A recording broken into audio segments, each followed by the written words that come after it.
Mheshimiwa Rais, hapo kwa usalama niongeze kidogo niseme, wale wezi wamezoea kunyang'anya wanabodaboda wetu bodaboda zao. Hizi za Rais William Ruto za stima, ukijaribu kuiba apige risala, jameni tunaizima tukiwa control room, unaichukua bodaboda yako unakuja, tunakwambia mambo ni mangapi?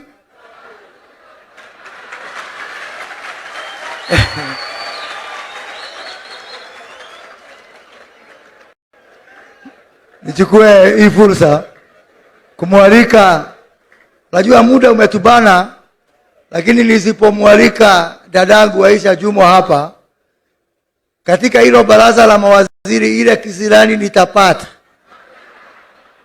Waziri Aisha Jumwa, karibu.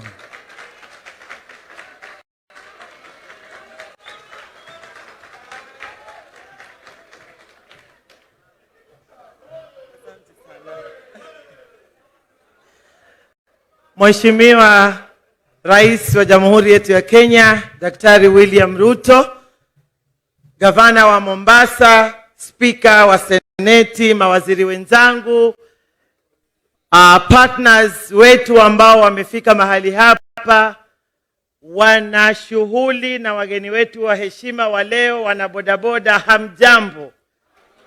Hamjambo. Kwa sababu ya muda umeenda sana, mimi nataka nichukue nafasi hii nimpongeze Rais wa Jamhuri yetu ya Kenya. Na nimwambie rais wetu, usifanye kazi kutafuta kupewa sifa. Wewe fanya kazi, sifa zitakufuata. Hata wakikataa, sifa zitakufuata.